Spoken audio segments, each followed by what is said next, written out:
The average American household has over 300,000 items. During the month of April, I am doing videos all about decluttering, minimalism, and simplifying your life, helping you spring clean your things. Our Money Article Mondays are going to be tweaked just a bit to have to do with those things. Now, I still think it is directly related to money because the things in your house usually cost something.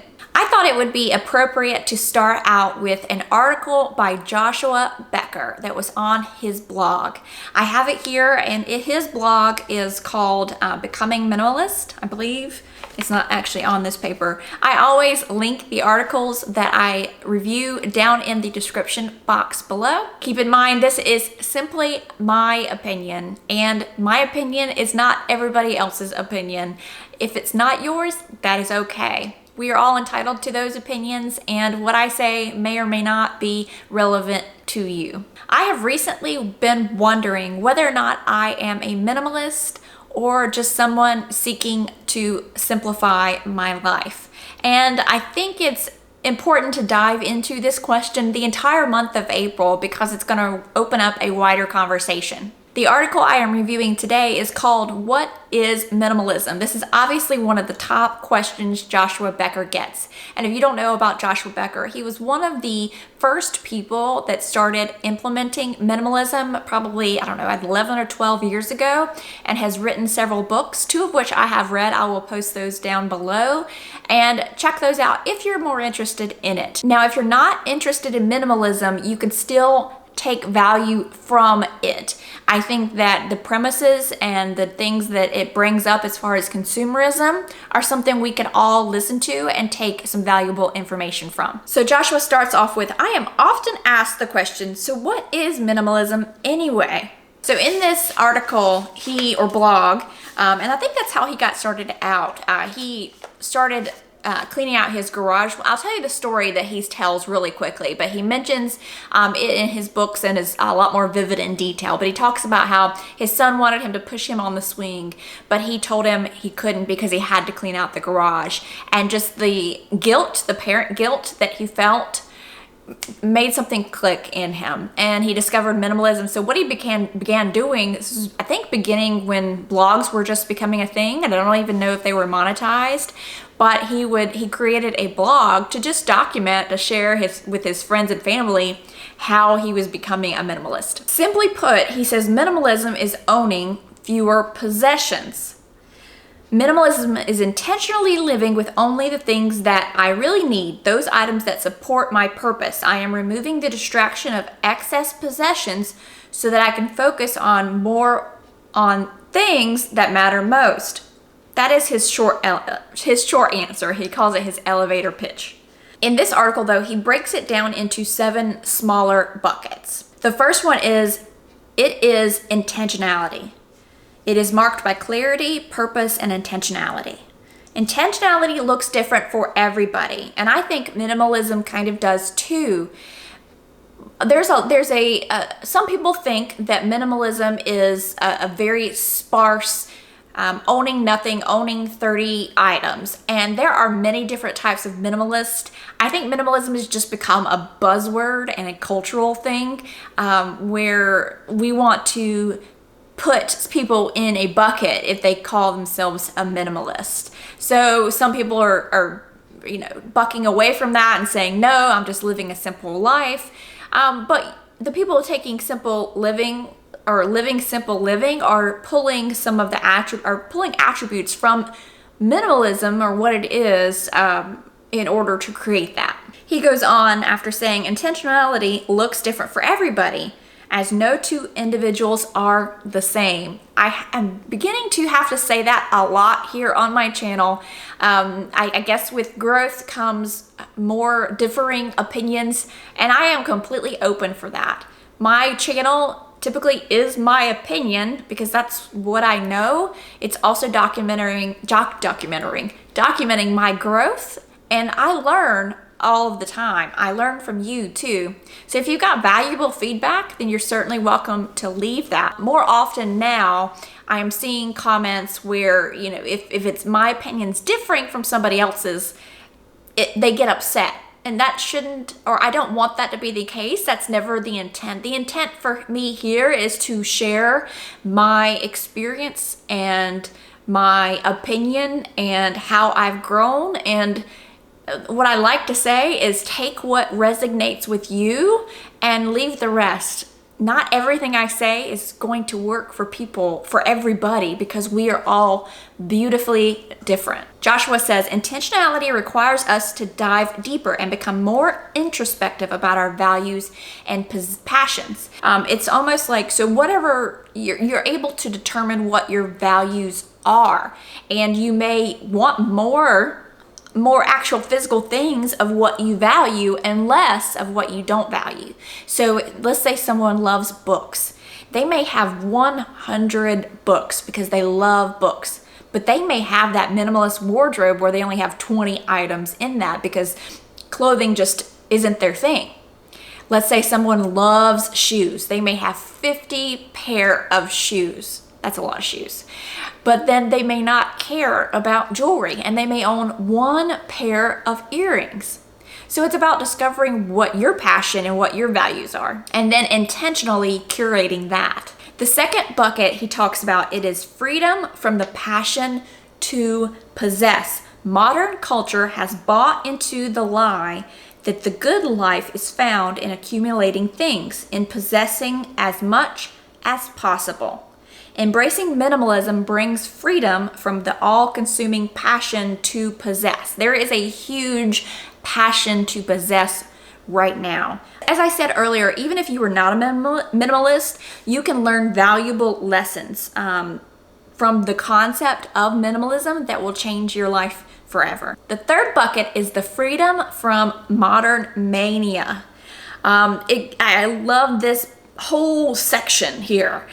Our world runs at a feverish pace. We are too hurried, too rushed, and too stressed. We work long, passionate hours to pay the bills, but fall deeper into debt every day. I have said before, just because somebody has an annual income of over $100,000 does not make them rich or wealthy. They may spend 10, 20, 30% more than their annual income. We rush from one activity to another, even multitasking along the way, but never seem to get anything done. We remain in constant connection with others through our cell phones. Our true life-changing relationships continue to elude us. And I think what's interesting is this article was written, or this blog was posted November 13th of 2019, prior to 2020. Which disconnected us even more. Becoming a minimalist slows down life and frees us from modern hysteria to live faster. It offers freedom to disengage. It seeks to keep only the essentials. It aims to remove the frivolous and keep the significant. It values the intentional endeavors to add value to life. The fourth bucket is, it is freedom from duplicity. So what he means by that is that although nobody intentionally chooses it, most people live in duplicity. What you'll find is that people live one life around their family, one life around their coworkers, and another life around their neighbors. It's where you create the facade to show who you are. You show somebody different to every different section of your life. He mentions here, in living a simple life, you live the same life every single day. You're not constantly chasing something different or chasing to be something different for somebody else. The next bucket is, it is counter-cultural. We live in a world that idolizes celebrities. Now that has also grown to celebrities and influencers. They are photographed, for magazines, interviewed for radios, and recorded for television. Their lives are held on a golden standard and envied by many. People who live simple lives are not championed by the media in the same way. I want to add that I see a lot of people chasing the lives that they see of celebrities or influencers online. I think there is something now called influencer consumerism, and I want to dive a little bit deeper into that. Would you guys be interested? I think that it is running away at a speeding light and people aren't realizing it's happening. They're being kind of trapped into it. The lives that you see online, the extravagant lives, or the vlogs that people do, they're such a small portion and they are curated perfectly for you to see only what that person wants you to see. But for some reason, people see it and they feel connected to that person and they feel like they understand, and hey, they are living this perfect life. So I need the things that they're talking about to make my life feel as perfect as theirs looks. The next bucket is, it is not external, but internal. He says, I have learned embracing this lifestyle is always a matter of heart. After the external clutter has been removed, we create the space to address the deepest heart issues that impact our relationships and life. What happens is when you are so distracted by your life, your schedule, your stuff, you don't have the time to stop and see what's going on around you or to deal with problems, big or small. And then what ends up happening is a problem that was small, that if you could have addressed it, would have, been handled quickly, blows up into this big problem and eventually burst, and you wonder and you sit back looking at, when did this start? How did this happen? How did I get blindsided? Joshua also goes into saying that minimalism is completely achievable. Minimalist living. And I want to say something that he wrote here. Simple living is completely achievable and unique to anyone who seeks it.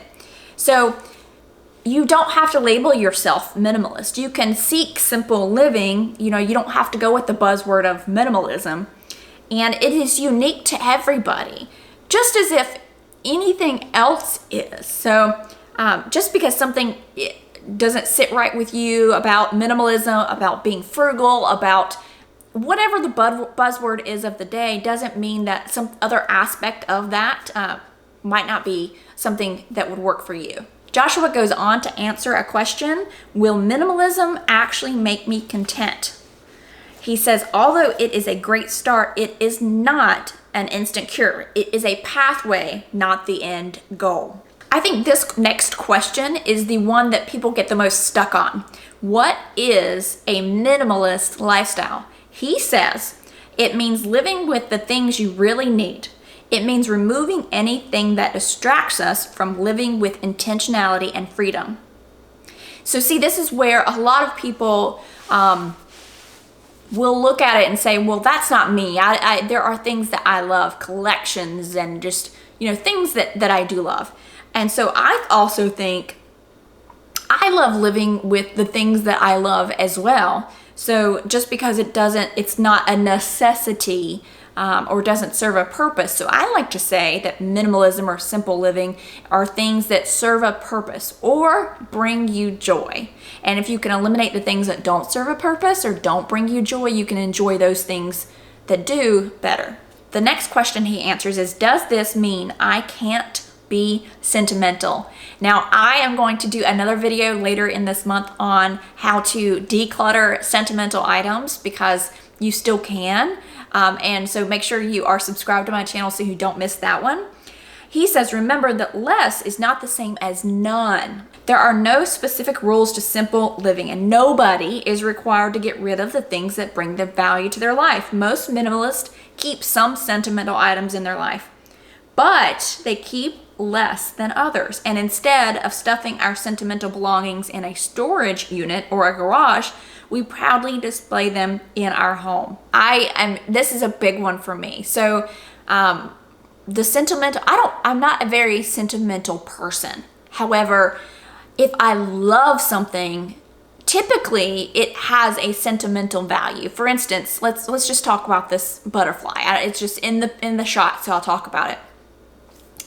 You could get a butterfly maybe that looked like this. Actually, you couldn't, but something similar to this from like TJ Maxx or Marshalls, right? And think it's beautiful, but it doesn't have a lot of meaning. This does mean a lot to me because my husband's uncle made it.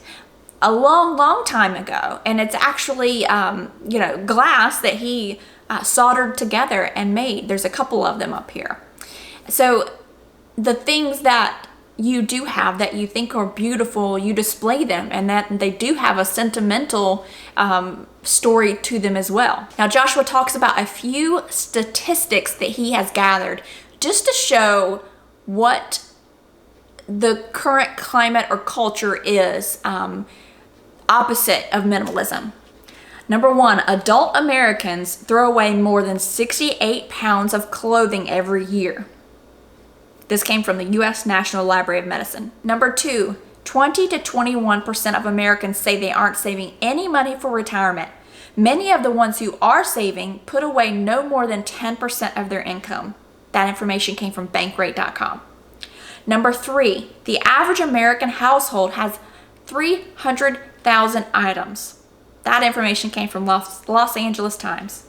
Number four, the average family in America spends $1,700 on clothes each year. That came from Forbes. So I hope you enjoyed this article. I thought it was a good one to start out with to discuss things about minimalism, what minimalism is. Are you a minimalist? Are you just somebody trying to seek a simple life? Either way, I think the information was valuable and good to start discussions around the topic. If you enjoyed this video, make sure you hit the like button and do not forget to subscribe to my channel. I would love to have you back for more videos.